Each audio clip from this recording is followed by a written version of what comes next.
슬픈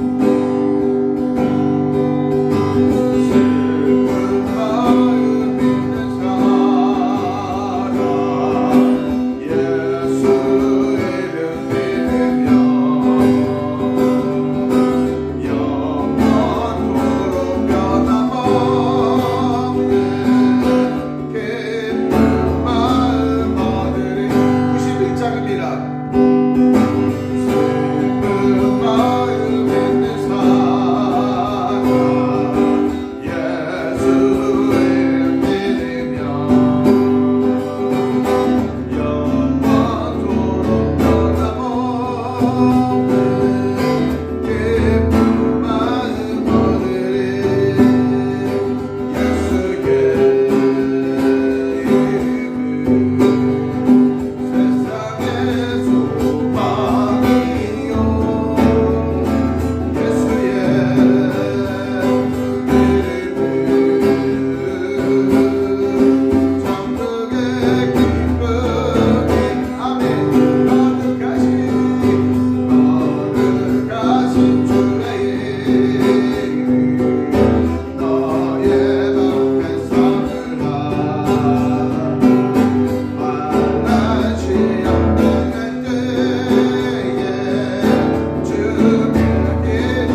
왕이신 나의 하나님,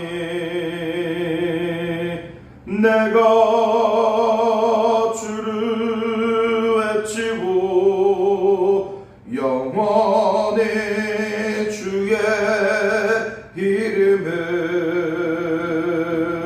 송축하리이다.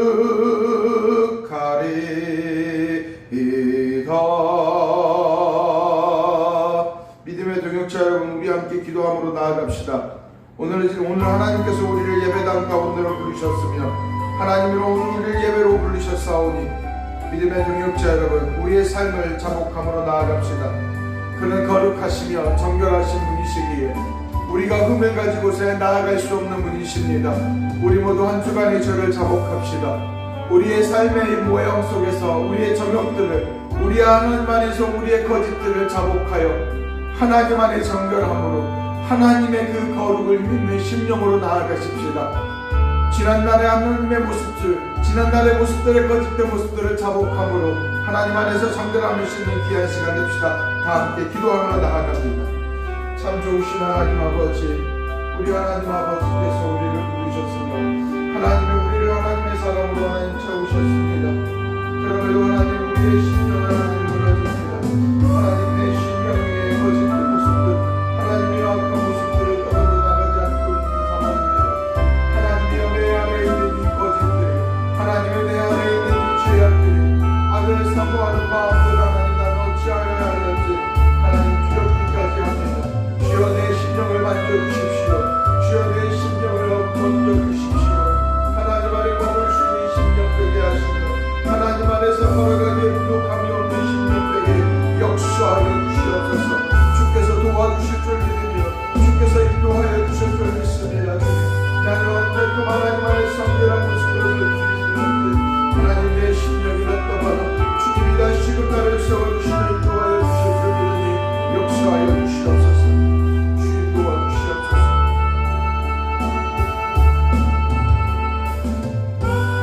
사랑과 은혜가 풍성하신 하나님 아버지,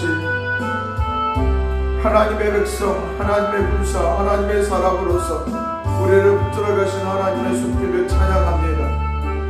그렇습니다. 하나님, 우리의 몸, 우리의 마음 속에, 우리의 심령이 얼마나 일그러졌고 무너졌는지 하나님이여, 우리의 심령이 항상 하나님 안에서 거룩함과 정결함을 임입자라고 결단하고 결의하나 하나님이여, 나도 알 수 없는 상황들 속에서 하나님 불평함과 불만과 하나님의 시기함과 다툼과 미움이 때로는 증오함이 하나님 도사리고 있사오니 주여 나는 어찌하여야 합니까? 주여 내 마음을 하나님이여 청결함과 순결함으로 하나님 서 있고 싶고 그 마음을 가지고 싶으나 내 마음은 시시 끓고 이렇게 악함으로 하나님 기억하니 하나님 나는 어찌하여야 합니까? 더욱이 하나님 거룩하신 하나님 앞에 나아가고자 하는 이 예배 위에 하나님의 우리의 추함을 어찌하여야 합니까? 주님, 내 마음을 하나님 너그럽지 못하라고 하나님의 내 마음을 하나님 넓은 마음을 갖지 못하는 나의 약함을 어찌하여야 합니까? 주여 나를 정결하게 씻어주십시오. 주여 나를 하나님의 예수 안에서 하나님 정결함과 거룩함으로 하나님 회복하여 주십시오. 하나님이여, 진정 내가 하나님께 간구하는 고백처럼 하나님 회복되어지기를 원하오니 사랑하는 귀한 믿음의 동역자들과 함께 하나님 안에서 온전히 설 수 있는 시간, 하나님으로 나아가기에 부족함이 없는 시간으로 하나님 회복하여 주시옵소서. 하나님 앞에 우리의 죄를 자복하고 하나님의 입술로 자복하며 나아가는 그 고백 위에 하나님 정결케 하여 주시되 예수 안에서 서기에 하나님 앞으로 나아가기에 부족함이 없는 이 시간 되도록 역사하여 주시옵소서. 모든 것들이 주님께서 우리의 죄를 정결하게 씻어주시며 하나님 안에서 은혜 누릴 수 있기를 소망하오며 참 좋으신 예수님의 이름으로 기도하옵나이다. 아멘. 찬송가 38장 고백하시겠습니다.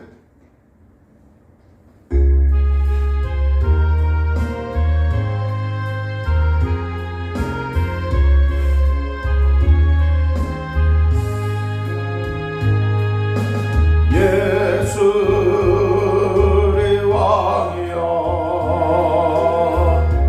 이곳에 오셔서 우리가 왕께 드릴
주시라.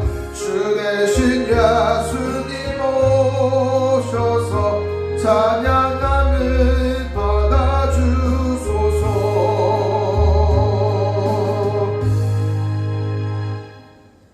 다 함께 사도신경 하심으로써 우리의 믿음과 신앙을 하나님께 고백하며 나아갑니다. 다 함께 고백하십니다. 나는 전능하신 아버지 하나님, 천지의 창조주를 믿습니다. 나는 그의 유일하신 아들 우리 주 예수 그리스도를 믿습니다. 그는 성령으로 잉태되어 동정녀 마리아에게 나시고 본디오 빌라도에게 고난을 받아 십자가에 못 박혀 죽으시고 장사된 지 사흘 만에 죽은 자 가운데서 다시 살아나셨으며 하늘에 오르시어 전능하신 아버지 하나님 우편에 앉아 계시다가 거기로부터 살아있는 자와 죽은 자를 심판하러 오십니다. 나는 성령을 믿으며 거룩한 공교회와 성도의 교제와 죄를 용서받는 것과 몸의 부활과 영생을 믿습니다. 아멘. 교동문 14장 보시겠습니다. 성경 맨 뒤편에 보면 교동문이 있습니다. 교동문 14장 시편 24편입니다.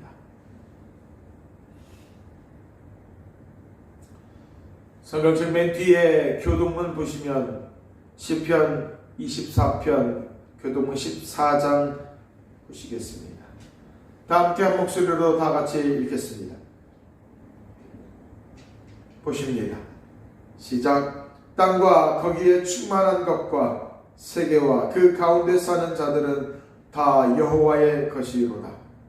여호와께서 그 터를 바다 위에 세우시며 강을 위에 건설하셨도다. 여호와의 산을 오를 자가 누구며 그의 거룩한 곳에 설 자가 누구인가? 곧 손이 깨끗하며 마음이 청결하며 뜻을 허탄한 데 두지 아니하며 거짓 맹세하지 아니하는 자로다. 그는 여호와께 복을 받고 구원의 하나님께 의를 얻으리니 이는 여호와를 찾는 족속이요 야곱의 하나님의 얼굴을 구하는 자로다. 문들아 너희 머리를 들을지어다. 영원한 문들아 들릴지어다. 영광의 왕이 들어가시리로다. 영광의 왕이 누구시냐? 강하고 능한 여호와시요 전쟁에 능한 여호와시로다. 문들아 너희 머리를 들릴지어다. 영원한 문들아 들릴지어다. 영광의 왕이 들어가시리로다. 영광의 왕이 누구시냐? 만군의 여호와께서 곧 영광의 왕이시로다. 아멘. 찬송가 430장 다 함께 고백하시겠습니다.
기도하시겠습니다. 사랑과 자비가 풍성하신 하나님, 하나님께 예배할 수 있는 삶을, 또한 우리에게 기회를, 시간을 허락해 주셔서 감사합니다.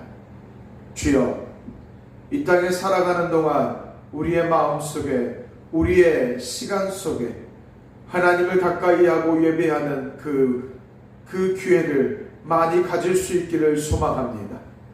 우리 안에 이 땅에 살아가는 동안 하나님을 예배하고 찬양하는 것이 하나님의 신자의 본분이요 신자의 사명이며 신자가 누려야 될 은혜이오니, 하나님이시여 우리가 하나님을 가까이 할 수 있는 기회들을 누릴 수 있도록 하나님 우리에게 은총과 은혜를 덧입혀 주시옵소서.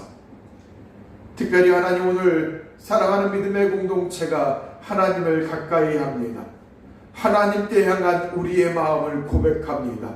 주여, 우리의 예배를 받아주십시오.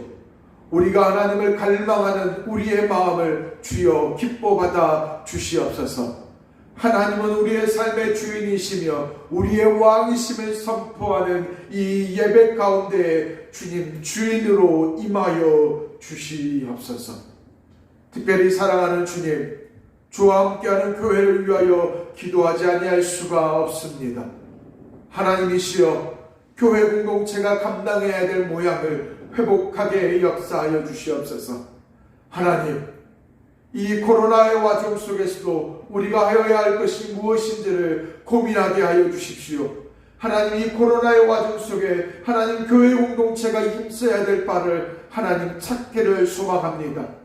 우리의 마음속에 동기를 불어넣어 주십시오. 교회가 감당해야 될 모양과 하나님 교회가 힘써야 될 방향을 따라 하나님 걸어갈 수 있기를 소망합니다.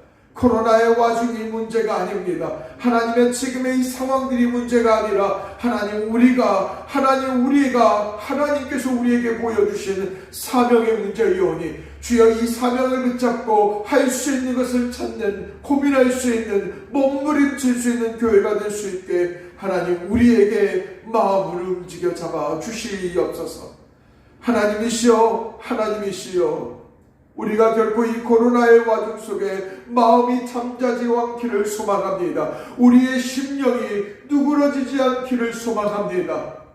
상황들 속에서 우리가 하나님 상황들에 맞춰서 우리가 예배하고 상황들에 맞춰서 우리가 움직일 수는 있으나 하나님, 우리가 하나님께 향한 이 사명만큼은 놓치지 않게 우리의 심령을 붙잡아 일으켜 세워 주시옵소서.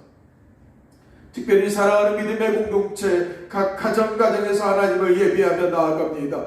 귀한 예배 가운데 주여 역사하여 주시고 하나님의 믿음의 공동체 지체들 가정 위에 임하여 주시어 하나님께 향한 그 간절한 마음과 하나님을 부르짖는 그 애절한 마음 속에 임하여 주시옵소서.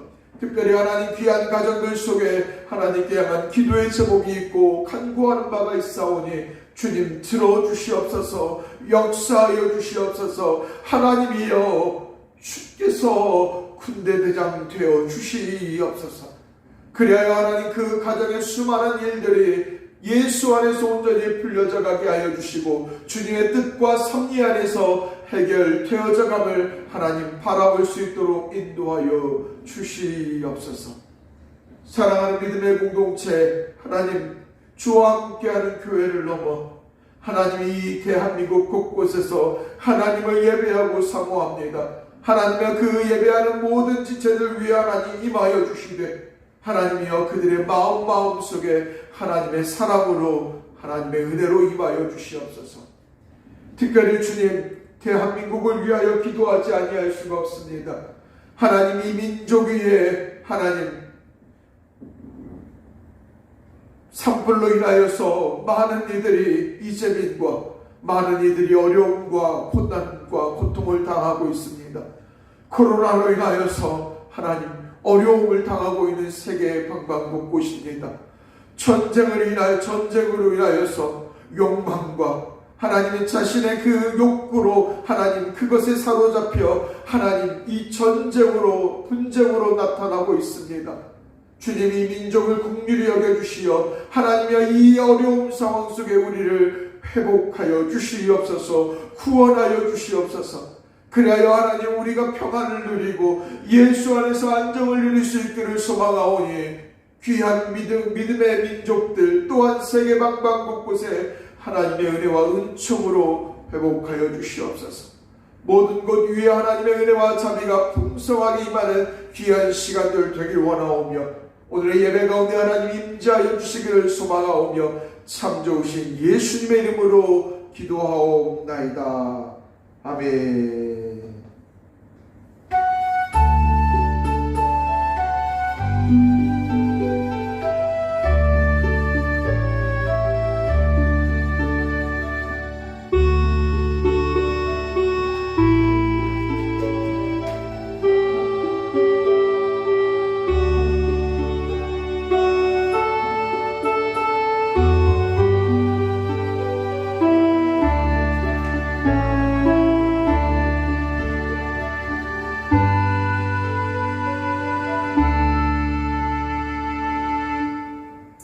하나님께서 오늘 우리에게 주신 말씀 살펴보시겠습니다.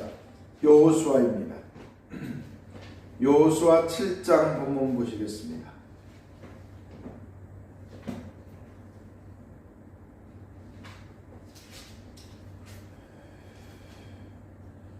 여호수아 7장 1절에서 13절 말씀 함께 보시겠습니다.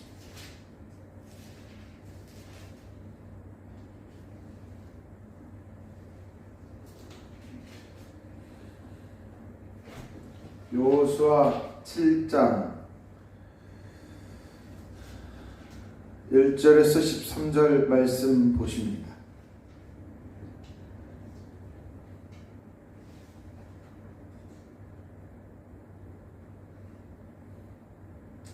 다 함께 한 목소리로 보시겠습니다. 여호수아 7장 1절에서 13절입니다. 다 함께 보십니다. 이스라엘 자손들이 온전히 바친 물건으로 말미암아 범죄하였으니 이는 유다 지파 세라의 증손 삽디의 손자 갈미의 아들 아간이 온전히 바친 물건을 가졌습니다. 여호와께서 이스라엘 자손들에게 진노하시니라.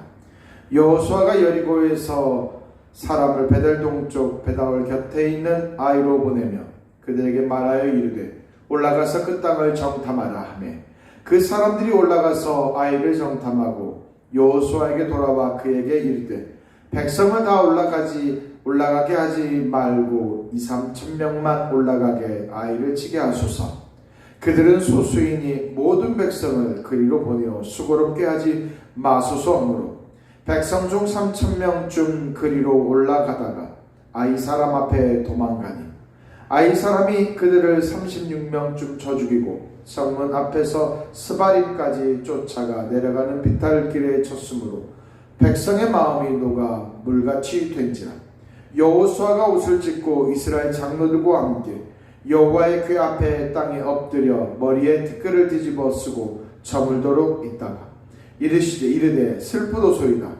주 여호와여 어찌하여 이 백성을 인도하여 요단 건너게 하시고 우리를 아모리 사람의 손에 넘겨 멸망시키려 하셨나이까.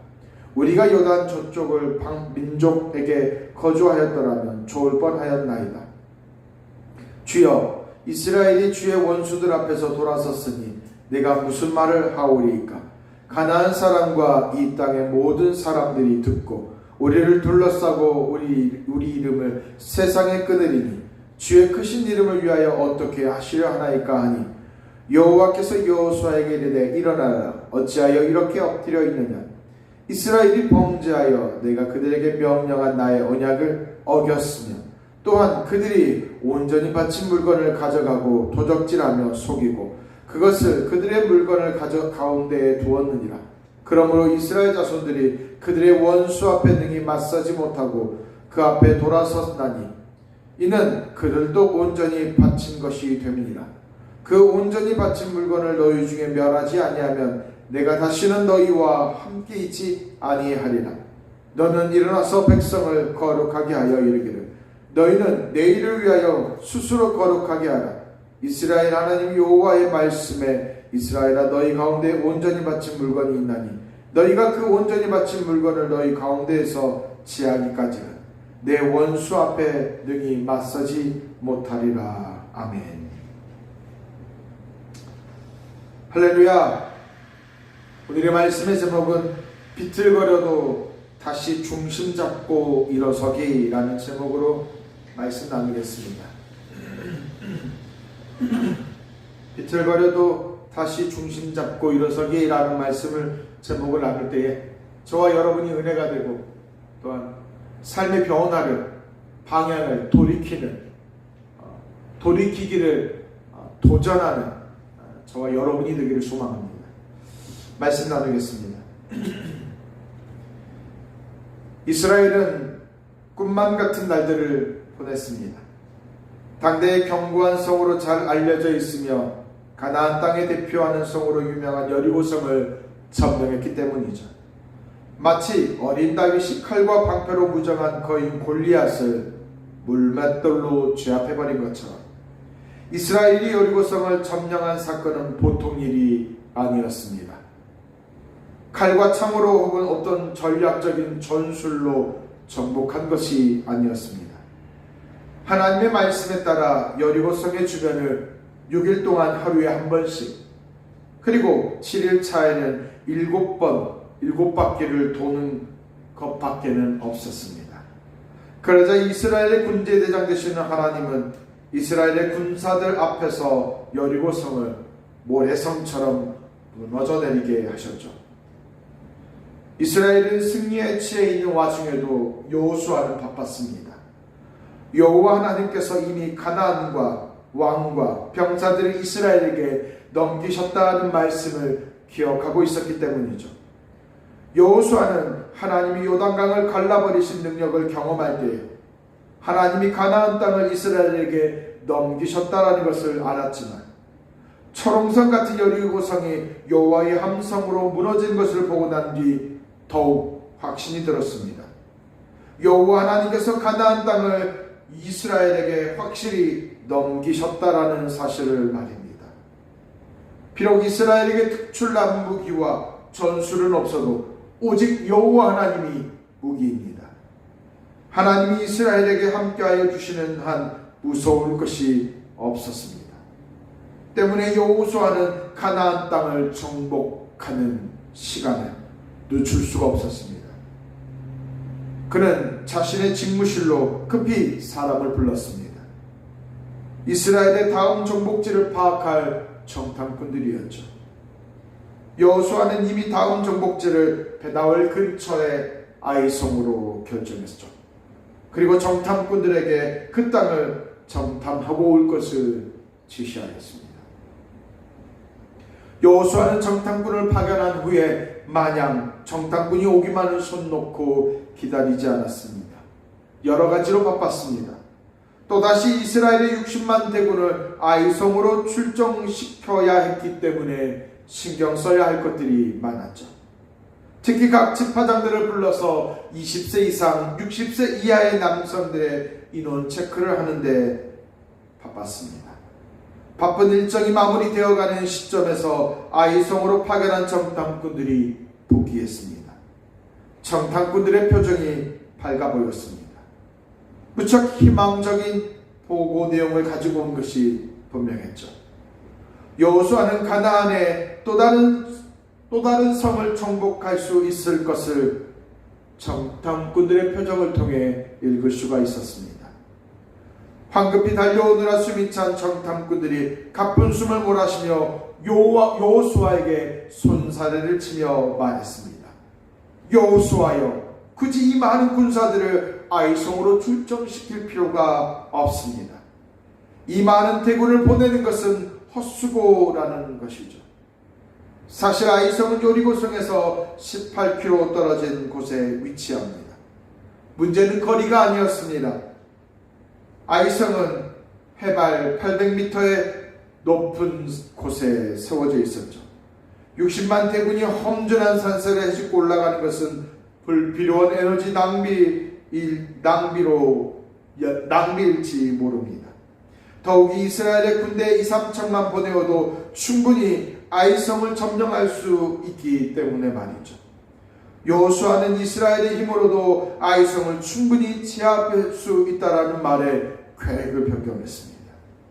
이스라엘의 전 병력 60만을 출정시킬 계획을 3,000명으로 줄였죠. 또한 모든 일들을 일사천리로 진행하였습니다. 더욱이 아이성을 우리가 정복할 수 있을까라는 그 부담감마저 덜었습니다. 한시라도 빨리 아이성을 정복하고 싶었던 여호수아는 이스라엘의 선별된 병사 3,000명을 아이성으로 즉각 출정시켰습니다. 아이성이 어떤 성읍인지 또는 어떤 지형에 어떠하며 규모는 어떠한지에 대한 조사가 제대로 이루어지지 않은 채 말입니다. 더욱이 여호수아는 이 전투에 대해서 하나님께 아무런 자문을 구하지 않았습니다. 이스라엘의 군대장 되시는 하나님이 이번 전투에서도 지휘관이 되어주실 것인지, 아이성을 공격할 때 하나님의 군사 이스라엘이 어떻게 움직여야 되는지에 대해 묻지 않았죠. 오히려 여호수아는 하나님의 그 어떤 도움도 생각하지 못했습니다. 어쩌면 구할 필요가 없다고 판단했을 겁니다. 가나안의 거대한 여리고 성마저 밀어버릴 마당에 두려울 것이 없었고, 더욱이 여리고 성을 정복한 기세를 등에 업고 아이성도 충분히 제압할 수 있다라는 정탐꾼들의 보고가 있었기 때문입니다. 여호수아는 하나님의 군대 대장 되시는 하나님의 의견보다 정탐꾼들의 의견에 더 귀를 기울였습니다. 이스라엘의 병사들을 아이성으로 출정시킨 여호수아는 자신의 집무실에서 기다렸습니다. 이스라엘의 승전보를 말이죠. 여호수아는 이스라엘이 아이성을 당연히 정복하였을 거라 판단했고 다음 정복지를 구상하고 있었는지 모릅니다. 승리의 콧노래를 불렀을 것입니다. 하나님이 함께하여 주심으로 거대한 여리고성을 정복하였기에 3,000명만 보내도 자신들의 힘으로 충분히 제압할 수 있는 아이성을 제압할 수 있다라고 판단했을 겁니다. 하지만 여호수아의 생각은 철저히 무너졌습니다. 아이성을 출정시킨 군사들이 전투를 제대로 해보지도 못하고 졌다는, 패배했다라는 소식을 보고받았기 때문이죠. 이스라엘은 아이성 앞에서 적진을 상대하며 불이 나게 도망쳤고 사상자까지 발생했다라는 내용과 함께 여호수아는 무너졌습니다. 이스라엘의 지도자 여호수아는 당황했습니다. 이스라엘이 아이성에 패배하게 될 것을 전혀 고려하지 않았기 때문입니다. 사실 이 사건은 간단한 일이 결코 아닙니다. 만약 이스라엘이 아이성에서 패배한 것이 간단한 일이었다면 이스라엘의 60만 대군을 몰고 가서 치면 됩니다. 하지만 여호수아가 판단했던 내용은 그게 문제가 아니었죠. 이유는 이스라엘이 패배한 건, 아이성을 패배한 것은 단순히 숫자의 문제라기보다도 하나님이 그 전투에 함께하지 않았기 때문에 패배한 것으로 판단했습니다. 그래서 이스라엘이 패배한 것이죠. 그렇다면 이스라엘의 군대 대장 되시는 하나님이 왜 하나님의 군사들과 함께하지 않으셨던 것일까요? 도대체 무엇이 문제였었기에 아이성을 공격하는 이스라엘 군대들과 하나님은 그들과 동행하지 않으셨던 것일까요? 여호수아의 정신은 혼미해졌습니다. 전혀 예상하지 못한 전투의 패배로 괴로웠죠. 사실 이스라엘이 요단강을 건너기 전에 하나님은 가나안 땅과 왕과 군사들을 이스라엘에게 넘기셨다라고 약조를 맺으신 적이 있습니다. 이를 입증하기 위해서 요단강의 물줄기가 물기둥으로 바뀌게 되었고 요단강이 갈라지게 하셨던 것을 여호수아는 똑똑히 기억했습니다. 때문에 하나님의 군사 이스라엘이 나아가는 곳마다 승승장구하게 하셔야만 된다라고 생각했던 모양입니다. 더욱이 하나님이 함께 하시기에 충분히 가능한 내용이었죠. 그런 하나님의 군사 이스라엘이 가나안의 아이성을 공격하는 중에 패배해 버렸으니 여호수아가 당황스러워할 일이 당연합니다. 그래서 하나님께 이 아이성을 공격할 때 왜 하나님께서 왜 자신들에게 함께하여 주시지 않으셨냐라며 이 전투에서 패배하게 하셨냐라며 여호수아는 따지듯 물었습니다. 이렇게 하실 거면 차라리 요단강 건너편에서 놔두셨다라면 낫지 않았겠느냐고 말이죠. 여호수아는 하나님의 언약 앞에서 통곡했습니다. 무릎을 꿇고 하나님께 기도하면서 자신의 상의를 뜯었습니다. 가슴을 치며 애통했죠. 하나님 앞에서 울부짖으며 애통한 여호수아의 모습은 짧지 않았습니다. 그는 엎드린 채 머리에 흙을 뒤집어가며 고통스러워하였죠. 단순히 아이성을 공격하다가 패배한 것으로만 생각하지 않았습니다. 오히려 이스라엘이 아이성을 공격하다가 패배한 사실이 가나안의 거민들에게 알려지면 하루아침에 그들의 먹거리가 될 것이 두려웠기 때문이죠.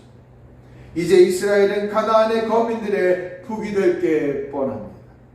그렇지 않아도 변변치 않은 무기, 전술, 밋밋한 병사들의 실력까지 모든 것들이 들통이 나버리는 것은 순식간이었죠. 이제는 하나님의 이름을 대표하는 군사들이 곤욕을 치를 일만 남게 되었음을 여호수아는 직감했기 때문입니다. 그때였습니다. 하나님은 너무나도 답답해하며 애통해하는 여호수아에게 이스라엘의 한 지파가 범죄하였다라고 말씀합니다. 하나님을 대표하는 군사들이 하나님의 명령에 따르지 않고 있다라는 것이죠. 결코 가벼운 일이 아니었습니다. 지난날 여리고성을 정복할 때 성 안의 귀중품들을 하나님께 가져다 놓을 것을 명령하였지만 한 지파의 사람이 욕심이 생겨서 자신의 초소로 가져가 버렸죠. 자신의 욕심이 하나님의 명령을 묵인해 버린 것입니다. 때문에 하나님은 온전히 바친 물건을 너희 중에 멸하지 아니하면 내가 다시는 너희와 함께 하지 아니하리라 라고 12절에 말씀하십니다. 결국 하나님께서 이스라엘과 함께하지 않으셨던 것은 이스라엘이 하나님 전에서 죄를 범했기 때문입니다. 하나님께 속한 신자가 중요하게 여겨야 할 것은 하나님이 함께하는 자리를 사모하는 일입니다. 이 말을 바꿔 말하면 하나님이 동행하지 않으시는 자리가 있는데 죄가 있는 자리이죠. 사실 하나님께 속해 있는 자의 입장에서 하나님은 언제나 함께 하신다. 자신이 어떤 행동과 모양을 취하든 도우신다라고 믿고 싶어 합니다. 하지만 그렇지 않습니다. 신자가 하나님의 거룩을 나타내지 않는 자리에는 하나님은 자신의 모습을 감추십니다.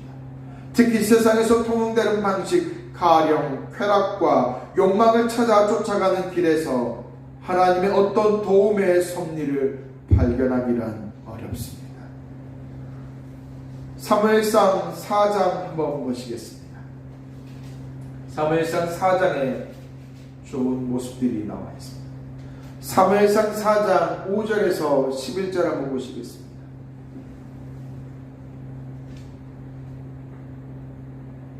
다 함께 보십니다. 여호와의 언약궤가 진영에 들어올 때에 온 이스라엘이 큰 소리로 외침이 땅에 울린지라. 블레셋 사람이 그 외치는 소리를 듣고 이르되 히브리 진영에서 큰 소리가 외침은 어찌 됨이냐 하다가 여호와의 궤가 진영에 들어온 줄을 깨달음지라. 블레셋 사람들이 두려워하여 이르되 신이 진영에 이르렀도다 하고 또 이르되 우리에게 화로다. 전날에는 이런 일이 없었도다. 우리에게 화로다. 누가 우리를 이등한 신들의 손에서 건지리요. 그들을 광야에서 여러가지 지향으로 애굽인을 친 신들이니라. 너희 블레셋 사람들을 강하게 되며 대장부가 되라. 너희가 히브리 사람의 종이 되기를 그들이 너희의 종이 되었던 것 같이 되지 말고 대장부같이 되어 싸우라 하고. 블레셋 사람들이 졌더니 이스라엘 패하여 각기 장막으로 도망하였고 살육이 심히 커서 이스라엘 포병에 엎드려진 자가 3만 명이었으며 하나님의 궤를 빼앗겼고 엘리의 두 아들 홈니와 비느하스는 죽임을 당하였더라. 아멘. 이 본문 속에서 좀 당황스러운 게 있습니다. 본문에 보니까 4장 5절에서 5절 내용에 보니 하나님의 언약궤가 블레셋과 이스라엘의 전투 속에 이스라엘 진영으로 들어온 것이죠. 이 상황 속에 블레셋 사람들은 두려워합니다. 하나님의 언약궤가 이스라엘 진영으로 돌아와 하나님이 그들에게 임했다라고 본 것이죠. 결국 이 블레셋 사람들은 이제 우리는 어찌할 것이냐, 우리는 이 전투에서 질 게 뻔하다라고 평가했던 것, 두려워했던 것이죠. 그런데 놀랍게도 이 전투의 결과는 블레셋 진영이 승리합니다. 이스라엘 진영이 실패한 것이죠. 알고 보니 이렇게 될 수밖에 없었던 이유는 왜일까요? 그것은 간단합니다. 사무엘상 2장으로 가보면 22절의 내용에 엘리의 두 아들들에 대해서 나옵니다. 또한 2장 12절에 17절에 보면 엘리의 두 아들들의 악행들이 나오죠. 엘리의 두 아들들 행실이 나빠 여호와를 알지 못하더라. 그 제사장들이 백성에 행하는 관습은 이러하니 어떤 사람이 제사를 드리고 그 고기를 삶을 때에 제사장의 사환이 손에 세갈을 갈고리를 가지고 와서 그것으로 냄비에나 솥에나 큰 솥에나 가마에 찔러 놓고 갈고리에 걸러 나오는 것은 제사장이 가지는 것으로 가지되 실로에서 그곳에 온 모든 이스라엘 사람들에게 이같이 할 뿐 아니라 기름을 태우기 전에도 제사장의 사환이 와서 제사 드리는 사람에게 이르기를 제사장에게 구워드릴 고기를 내라. 그가 내게 삶을 고기를 원하지 아니하고 날 것을 원하신다 하다가 그 사람이 이르기를 반드시 먼저 기름을 태운 후에 내 마음에 원하는 대로 가지라 하면 그가 말하기를 아니라 지금 내게 내라. 그렇지 아니하면 내가 억지로 빼앗으리라 하였으니 이 소년들의 죄가 여호와 앞에 심히 크면 그들이 여호와의 제사를 멸시함이었더라. 아멘. 본문의 내용 중에 말하는 것은 결국 이스라엘의 홈니와 비느하스, 엘리 제사장의 두 아들들이 등장합니다. 이 두 아들들이 하나님을 멸시하였고 하나님을 알지 못하였던 것이죠. 사무엘상 4장에서 이 하나님의 전투, 이스라엘의 전투에 나아가는 홈니와 비느하스가 하나님의 언약궤를 자신의 진영으로 가지고 오는 사건을 보게 됩니다. 그 이유는 하나님이 자신의 진영, 이스라엘 진영으로 가지고 옴으로써 자신의 전투에서 승리하게 할 거다라는 기대감으로 했던 것이죠. 그러나 그것은 큰 착각입니다. 하나님을 이용하고 하나님을 멸시하는 자들에게서 자신의 모습을 감추신 것을 보게 됩니다. 자신을 블레셋 신보다 작은 자라고 평가받을지언정 그 전투에서 패배하고 만 것이죠. 결국 사무엘상 4장에서 블레셋과 이스라엘의 전투 속에서 하나님은 블레셋 진영에 패배하였고 하나님의 언약궤는 블레셋 진영으로 끌려가는 상황이 나타나죠. 신자가 예수를 믿다 보면 이 부분들이 무척 놓치는 부분이 많습니다. 자신이 어떤 행동을 하든과 상관없이 하나님은 언제나 자신의 곁에서 함께 하시고 동행하시는 분으로 생각합니다. 그래서 자신에게 유리한 쪽으로 결과를 만들어 주시고 필요에 따라 좋은 일들을 만들어 주시는 분으로 생각하죠. 물론 하나님이 인간을 사랑하셔서 독생자까지도 내어주심을 놓고 볼 때 충분히 그 이상의 모양들은 나타내실 수 있는 것이 분명합니다. 하지만 하나님은 결코 그렇게 하지 않으십니다. 인간이 어떤 행동을 하여도 상관없이 무조건 사랑만 하시는 분이 아니라는 것입니다. 신자의 그릇된 행동 앞에서 결코 단호하시는 분으로 함께하시 아니하실 뿐만 아니라 그 어떤 역사도 행하지 아니하시며 자신의 모습을 감추신다라는 사실입니다. 여러분 혹시 석유왕 록펠러라는 사람을 아십니까? 한국교회는 그를 11조를 많이 내어서 부자가 된 사람으로 소개합니다. 11조의 비밀을 안 최고의 부자 록펠러라는 책을 보면 1860년에 석유 사업에 뛰어들어 미국에서 생산되는 석유 95%를 차지하였다라는 내용을 설명하죠.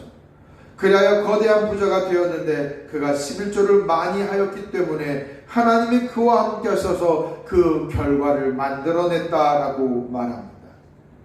하지만 우리는 이 시대에 우리는 재고해 보아야 합니다.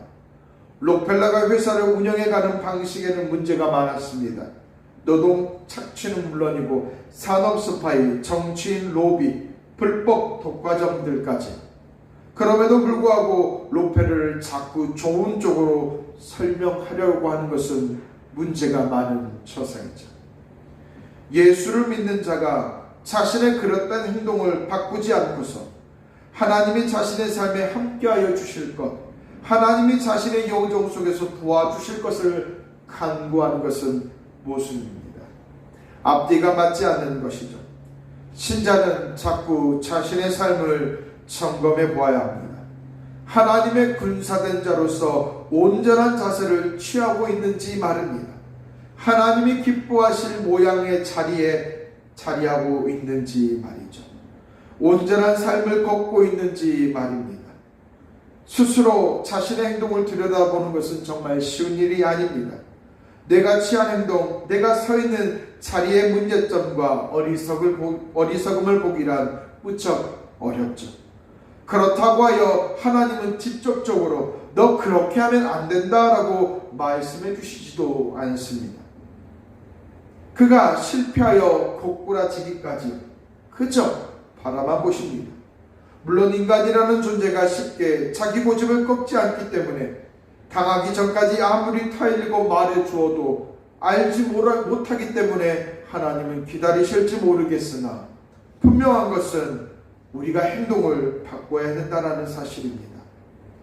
사랑하는 믿음의 동역자 여러분, 하나님을 대표하는 이름, 신자라는 이름을 가지는 여러분들의 삶에 하나님이 함께하고 계십니까? 하나님이 거하시는 자리를 다시 찾아가십시다. 신자에게 최고의 가치는 인생이 내 계획대로 진행되고 있느냐 혹은 그렇지 않느냐가 문제가 아닙니다. 신자가 하나님 안에서 하나님과 함께 걸어가느냐의 문제입니다. 하나님이 이끌어 가시는 뜻 안에서 내 자신을 타일러 끌고 가느냐의 문제이죠. 그러니까 내 자신을 찾고 하나님이 함께 하시는 모양을 찾아 행동에 임하는 것입니다. 하나님의 기뻐하시는 모양에 맞춰서 행동을 결정하는 것이죠. 신자의 행동이라는 것은 하나님의 군사된 자의 능력이 흘러가는 도구이기 때문입니다. 하나님의 거룩이 세상에 선포되는 최고의 수단이기 때문이죠.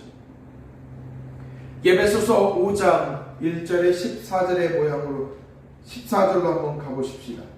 그 본문에서는 이렇게 얘기합니다. 그러므로 사랑을 받는 자녀같이 너희는 하나님을 본받는 자가 되고 그리스도께서 너희를 사랑하신 것 같이 너희도 사랑 가운데 행하라. 그는 우리를 위하여 자신을 버리사 향기로운 제물과 희생제물로 하나님께 드리셨느니라. 음행과 온갖 더러운 것과 탐욕은 너희 중에서 그 이름조차도 부리지 말라. 이는 성도에게 마땅한 바니라. 누추함과 어리석음은 말이나 희롱의 말이 마땅치 아니하니 오히려 감사하는 말을 하라. 너희도 정녕 이것을 알거니와 음행하는 자나 더러운 자나 탐하는 자 곧 우상 숭배하는 다 그리스도와 함께 하나님의 나라에서 기업을 얻지 못하느니라. 누구든지 헛된 말로 너희를 속이지 못하게 하라. 이로 말미암아 하나님의 진노가 불순종의 아들에게 임하나니 그러므로 그들과 함께하는 자가 되지 말라. 너희가 전에는 어둠이었더니 이제는 주 안에서 빛이라. 빛의 자녀들처럼 행하라. 빛의 열매는 모든 착함과 의로움과 진실함에 있느니라. 주를 기쁘게 할 것이 무엇인가 시험하여 보라. 너희는 열매 없는 어둠의 일에 참여하지 말고 도리어 책망하라. 그들이 은밀히 행하는 것들을 말하기보다는 그들이 은밀히 행하는 것들은 말하기도 부끄러운 것들이라. 그러나 책망을 받는 모든 일을 빛으로 말미암아 드러나나니 드러나는 것마다 빛이니라. 그러므로 이르시기를 잠자는 자여 깨어서 죽을 자들 가운데서 일어나라. 그리스도께서 너희에게 비추시리라 하셨느니라. 아멘. 신자의 행동을 하나님이 기뻐하시는 모양에 맞추는 일을 본문에서는 권면합니다. 물론 신자의 행동을 하나님이 기뻐하는 모양에 맞추는 일은 쉽지 않습니다. 하지만 그 일이 쉽고 재미있기 때문에 제안하는 것이 아닙니다. 그 자리가 하나님이 우리와 함께 하시는 자리이기 때문입니다. 한 말씀만 더 살펴봅니다. 마태복음 7장 7절로 가보시면 마태복음 7장 7절에 보면 구하라 그리하면 너희에게 주실 것이요 찾으라 그리하면 찾아낼 것이요 문을 두드리라 그리하면 너희에게 열릴 것이니 구하는 이마다 받을 것이요 찾는 이가 찾아낼 것이요 들으는 이에게 열릴 것이니라. 너희 중에 누가 아들이 떡을 달라 하는데 돌을 주며 생선을 달라 하는데 뱀을 줄 사람이 있느냐? 너희가 간 자라도 좋은 곳으로 자식에게 줄 알거든. 하물며 하늘에 계신 너희 아버지께서 구하는 자에게 좋은 곳으로 주시지 아니하겠느냐? 그러므로 무엇이든지 남에게 대접받고자 하는 대로 너희도 남을 대접하라. 이것이 율법이요 선지자이니라. 아멘. 마태복음 5장에서 이 본문에서 마태복음 7장에서 말씀하는 이 본문, 이 말씀은 그저 우리가 하나님께 무조건 구하라, 원하는 대로 다 구하라 라는 말씀이 결코 아닙니다. 마태복음 5장에서부터 우리는 세상의 빛과 소금의 존재로서 삶의 모양은 노하지 말고 간음하지 말고 악한 자를 대적하지 말고 원수를 사랑하라 라고 7장까지 지속적으로 말하고 있죠.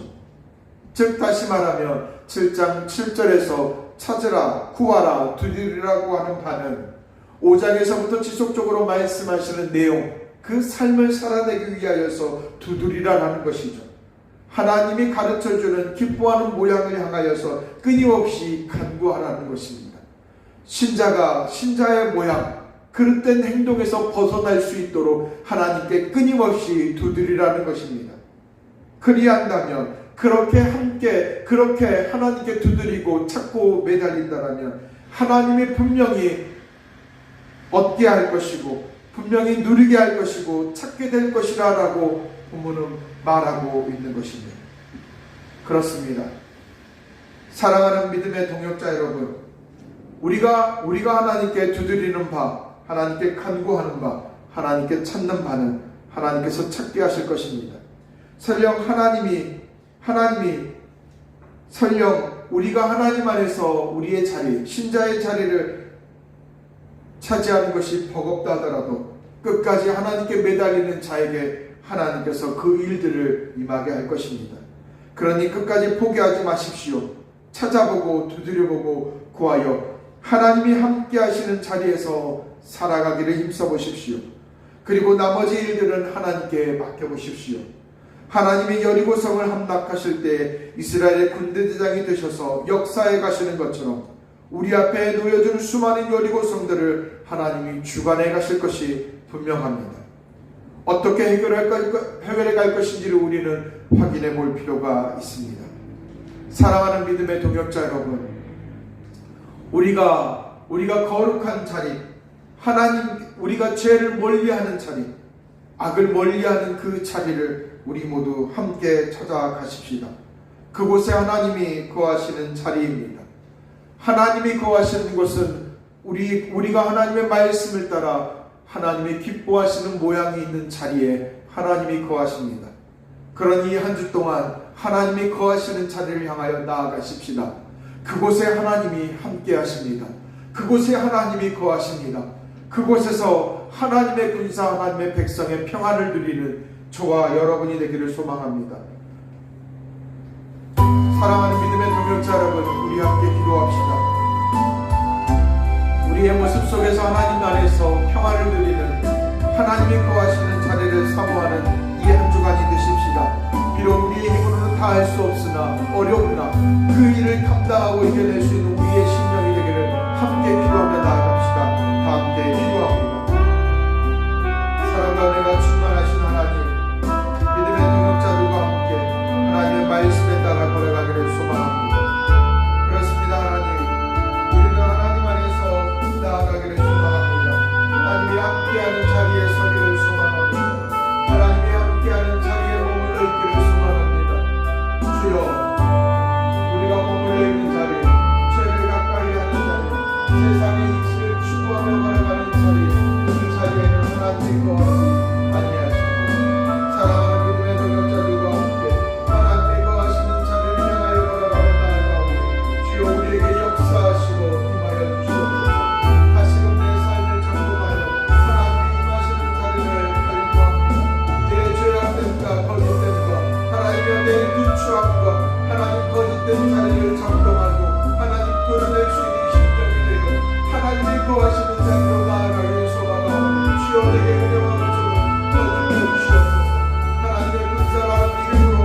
사랑과 은혜가 참 하나님, 사랑과 은혜가 충만하신 하나님,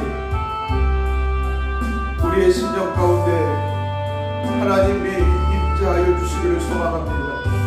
하나님이 함께 하시는 자리에 귀한 믿음의 동역자들이 함께 머물러 있기를 소망합니다. 하나님, 우리와 동행하여 주시옵소서. 하나님, 우리에게 은혜와 은총을 던집혀 주시옵소서. 하나님이 함께 하시는 자리는 거짓이 없고 불법이 없고 악함이 없는 자리, 하나님을 기쁘시게 하는 자리, 선함과 용서함과 나눔과 베품과 사랑이 머무는 자리, 그 자리가 하나님 머무신 자리인데, 하나님의 우리의 마음은, 우리의 삶은 왜 하나님이 거하지 않는 자리를 향하여 걸어가고자 하는지 알 길이 없습니다. 주여, 우리를 긍휼히 여겨주십시오. 우리를 측은히 여겨주십시오. 끊임없이 악을 추구하고 끊임없이 추함을 찾아 걸어가는 우리의 심령을 하나님 긍휼히 여겨주십시오. 다시금 우리의 삶을 점검합니다. 우리의 자리를 점검합니다. 우리의 삶의 모양을 하나님 다시금 되짚어봅니다. 하나님이 거하시는 자리를 향하여 추하였던 우리의 모습들을 점검하여 하나님이 거하시는 자리로 향하여 나아가기를 결단합니다.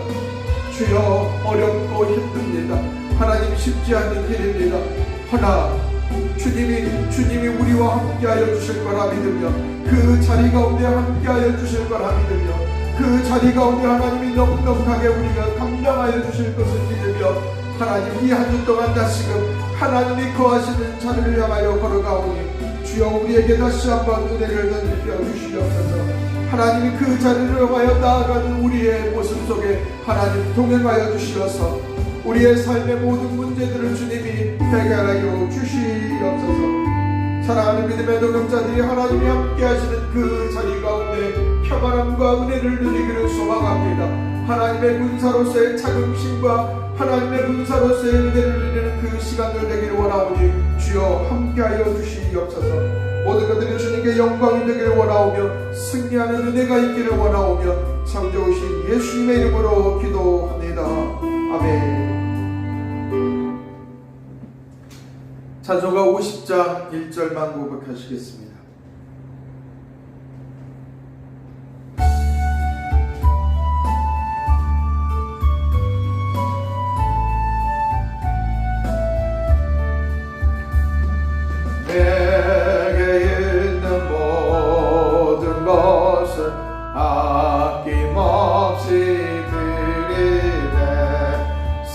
사랑하고 의지하며 주만 따라 살리라.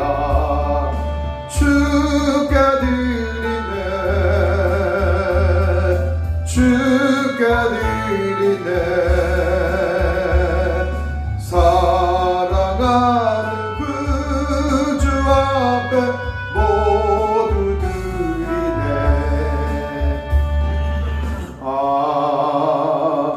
아멘. 기도 마치겠습니다.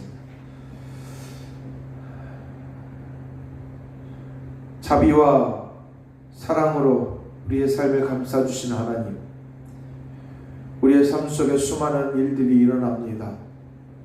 예상하지 못한 일들, 또한 우리의 삶을 휘몰아가는 일들. 하나님, 바라옵기를 사랑하는 믿음의 공동체 지체들이 세상이 흘러가는 흐름에 휩쓸리지 않게 하여 주시옵소서.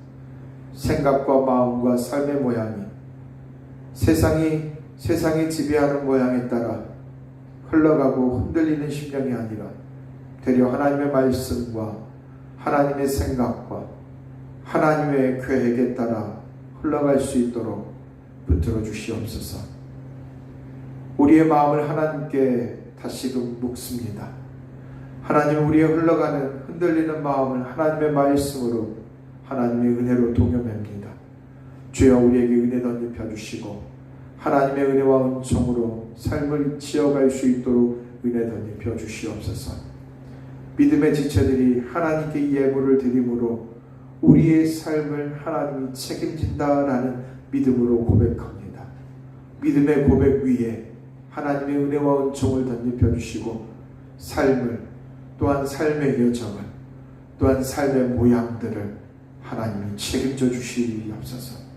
최저헌금, 선교헌금, 건축헌금, 11조 모든 예물 위에 하나님이 동행하여 주시고 축복하여 주실 줄 믿으며, 또한 이 예물이 흘러가는 곳곳에 하나님의 나라와 하나님의 축복이 흘러가기를 원하오며 참 좋으신 예수님의 이름으로 축복하며 기도하옵나이다.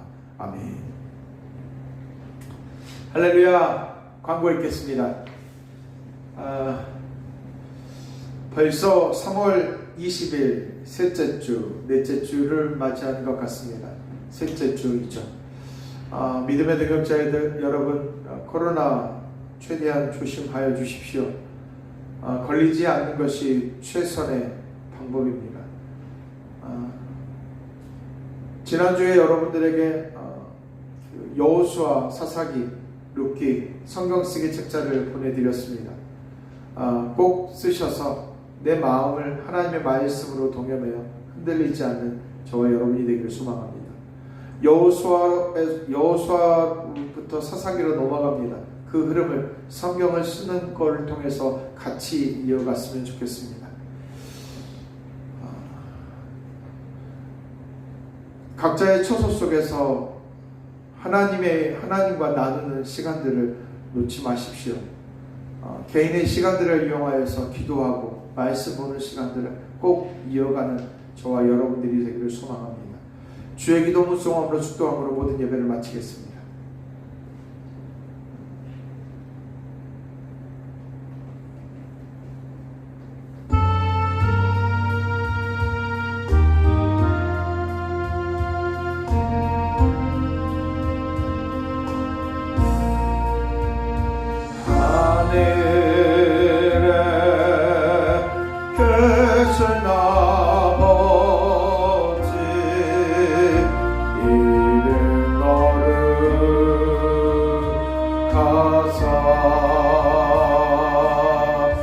주님 나라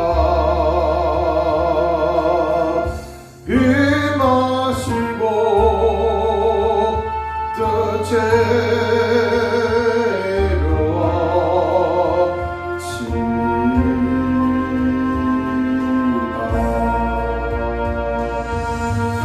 일용하여 주시고 우리들의 큰 죄 다 용서하옵시고 또 시험에 들게 마시고 악에서 구원하소서. 대개 주의 나라 주의 권세 주의 영원히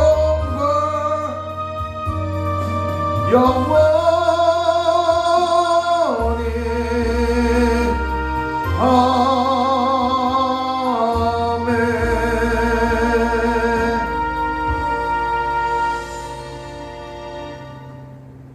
지금은 세상 끝날까지 우리를 버리지 아니하시고 함께 하시는 성자 예수 그리스도의 은혜와 무한하신 하나님의 사랑하심과 우리를 진리 가운데로 인도하시는 성령의 감화와 감동하심과 교통하심이 우리의 삶 속에서 미끄러져 하나님이 거주하지 않는, 하나님이 거하시지 않는 자리에 머물렀으나 다시금 삶을 돌이키고 다시금 행동을 점검하여 삶을 돌이키고자 하나님이 거주하시는 곳에 머물고자 결단하며 거룩을 하나님의 기뻐하시는 모양을 고백하는 지체들 위해 이제로부터 영원히 함께 하시기를 간절히 축원하옵나이다. 아멘.